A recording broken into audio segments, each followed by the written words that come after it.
Uniform civil code पर कोई आज से बात नहीं हो रही है, न ही इसके पक्ष और विरोध में बातें आज की बात है। हम आपको ये भी समझाते हैं कि यूनिफॉर्म सिविल कोड की क्या जरूरत है।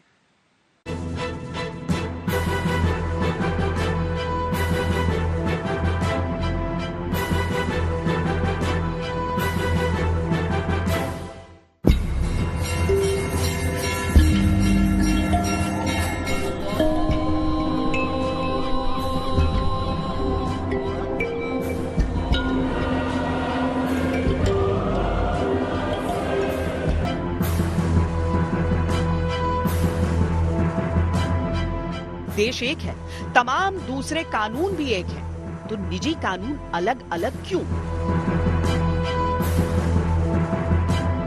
समान नागरिक संहिता की बहस जितनी पुरानी है उतनी ही ज्वलंत। कभी इसे निजी कानूनों में दखलंदाजी कहा जाता है, कभी समय के हिसाब से गैर जरूरी। सबसे पहले आपको बताते हैं कि पर्सनल लॉ या निजी कानून किसे कहते हैं।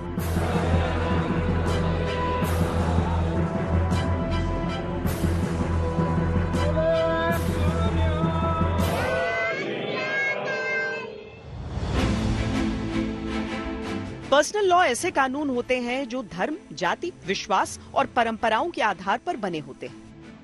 ये अलग अलग धार्मिक ग्रंथों पर आधारित होते हैं। हिंदू धर्म में शादी, संपत्ति, विरासत, गोद लेना, पारिवारिक संपत्ति का बंटवारा, देखरेख, गार्जियनशिप और चैरिटी जैसे मामले व्यक्तिगत कानून के अंतर्गत आते हैं, जबकि इस्लाम में पर्सनल लॉ में शादी, तलाक, विरासत, वसीयत, उत्तराधिकार, वक्फ, मेहर और गार्जियनशिप जैसे मामले आते हैं। जो लोगों के पर्सनल लॉ है, मैरिज है, डिवोर्स है, एडॉप्शन है, सक्सेशन है, उनका क्या, उनके क्योंकि बड़े ही डाइवर्जेंट हैं। हिंदुओं का अलग है, हिंदू मैरिज एक्ट है, हिंदू सक्सेशन एक्ट है, एडॉप्शन एक्ट है, मेंटेनेंस एक्ट है। हिंदुओं के लॉ डिफरेंट है, मुस्लिम्स के लॉ डिफरेंट है, क्रिश्चियंस के लॉ डिफरेंट है, पारसी का डिफरेंट लॉ है।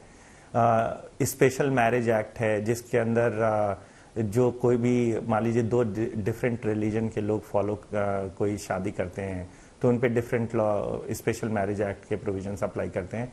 तो फिलहाल देखा जाए तो पर्सनल लॉ पे बहुत डाइवर्जेंस हैं। कॉमन सिविल लॉ जो है वो बाय एंड लार्ज यूनिफॉर्म है। ये केवल अभी जो पर्सनल लॉ है उसमें यूनिफॉर्मिटी की कमी है। 1937 में भारत में Muslim personal law application act pass किया गया।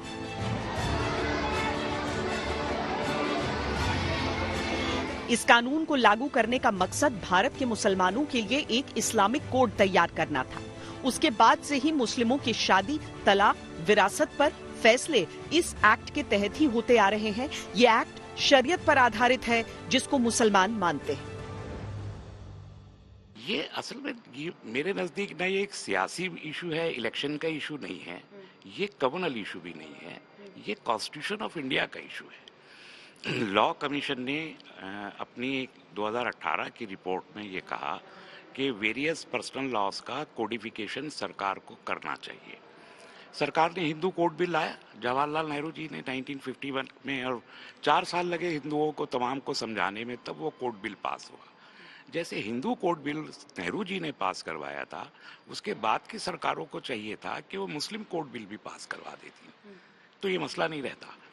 अभी भी उसका वक्त है कि वो कोडिफिकेशन ऑफ मुस्लिम लॉ करवाएं, लेकिन वो नहीं चाहते। लॉ कमीशन कह रहा है। तो अभी जब 2018 में 5 साल पहले एक सवालनामा जारी करके, इतनी बड़ी एक्सरसाइज करके, सारे देश से सब कुछ पूछने के बाद लॉ कमीशन एक रिपोर्ट दे चुका है, तो अब वो बीजेपी जो 40 साल से अपने मैनिफेस्टो में रखे हुए है यूनिफॉर्म सिविल कोड को, और जो 15 साल से सरकार चला रही है और एब्सोल्यूट गवर्नमेंट चला रही है, वो अपने कार्यकाल पूरा होने से सिर्फ 9 महीने पहले दोबारा से वो प्रक्रिया शुरू करती है। तो ऐसा लगता है कि आप यूसीसी के बारे में सीरियस नहीं है।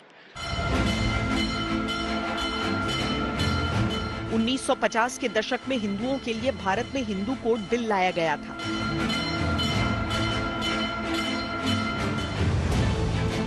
देश में जबरदस्त विरोध के बाद इस बिल को 4 हिस्सों में बांट दिया गया।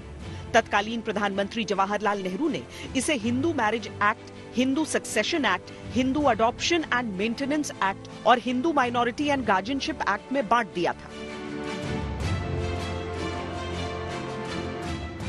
1835 में अंग्रेजी शासन ने अपनी एक रिपोर्ट में कहा कि भारतीय कानून में जुर्म, सबूत और अनुबंध के मामलों में समानता की जरूरत को देखते हुए कोडिफिकेशन या वर्गीकरण की आवश्यकता है, लेकिन हिंदुओं और मुसलमानों के पर्सनल लॉ को फिलहाल इस वर्गीकरण से अलग रखा जाए। At the stroke of the midnight hour, when the world sleeps, India will awake to life and freedom. आजादी के बाद भी ये चर्चा जारी रही। 23 नवंबर 1948 को संविधान सभा में एक बहस हुई, जिसकी अध्यक्षता डॉक्टर भीमराव अंबेडकर कर रहे थे। इसमें दो धड़े थे, एक पक्ष समान नागरिक संहिता की वकालत कर रहा था, दूसरा पक्ष पर्सनल लॉ की। विरोध करने वालों में संविधान सभा के सदस्य मोहम्मद इस्माइल, नजीरुद्दीन अहमद, महबूब अली बेग, पोकर साहिब बहादुर और हुसैन इमाम शामिल थे। मोहम्मद इस्माइल ने विरोध करते हुए कहा, नागरिकों के लिए समान कानून की कोई आवश्यकता नहीं है। इसके बजाय यदि लोग अपने पर्सनल कानून का पालन करते हैं तो कोई नाराजगी या असंतोष नहीं होगा। नजीरुद्दीन अहमद ने कहा, विवाह और उत्तराधिकार के कानून धार्मिक निषेधाज्ञा का हिस्सा हैं। महबूब अली बेग ने कहा, 1350 वर्षों से मुस्लिमों द्वारा निजी कानून का पालन किया जा रहा है और सभी प्राधिकारियों द्वारा इसे मान्यता भी दी गई है। मुस्लिम सदस्यों के इन तर्कों को के.एम. मुंशी, ए.के. अय्यर और बी.आर. अम्बेडकर ने खारिज कर दिया। के.एम. मुंशी ने जवाब देते हुए कहा था, कई देशों में समान नागरिक संहिता लागू है। कुछ मुस्लिम देशों में भी अल्पसंख्यकों के पर्सनल लॉ को मान्यता नहीं दी गई है। 1937 में जब केंद्रीय विधानमंडल ने शरीयत कानून पारित किया था तो मुस्लिम सदस्यों ने कहा था कि ये सभी मुस्लिमों पर लागू होगा। यहाँ तक कि खोजा और कच्छी मेमन लोगों को भी नहीं बख्शा गया जो इसका विरोध कर रहे थे। तब अल्पसंख्यकों को अधिकार देने की बात क्यों नहीं याद आई? ए.के. अय्यर ने कहा, देश के नेता चाहते थे कि पूरे भारत को आपस में जोड़ा जाए और इसे एक राष्ट्र के रूप में एकजुट किया जाए। क्या हम देश को हमेशा प्रतिस्पर्धी समुदायों के रूप में बांटे रखना चाहते हैं? डॉक्टर अंबेडकर ने कहा, मैं मुस्लिम सदस्यों की बातों को सुनकर चकित हूँ। देश में सीआरपीसी, प्रॉपर्टी ट्रांसफर एक्ट, दूसरे जरूरी कानून पहले से लागू हैं। इसका मतलब है कि व्यावहारिक रूप से पूरे देश में नागरिक संहिता लागू है। विवाह और उत्तराधिकार के विषय इससे बाहर हैं। इसलिए हम सब इस अनुच्छेद को संविधान में रखना चाहते हैं।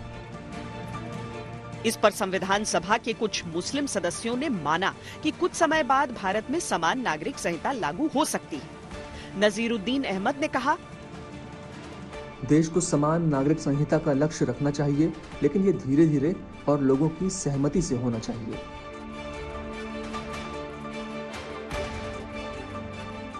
इस बहस का नतीजा ये हुआ कि समान नागरिक संहिता को संविधान के भाग 4 में नीति निर्देशक तत्वों के रूप में अनुच्छेद 44 में जोड़ दिया गया। मतलब ये हुआ कि समान नागरिक संहिता का जिक्र संविधान में तो है, लेकिन क्योंकि ये नीति निर्देशक तत्वों का हिस्सा है, तो ये भारतीय अदालतों पर बाध्यकारी नहीं हो सकता।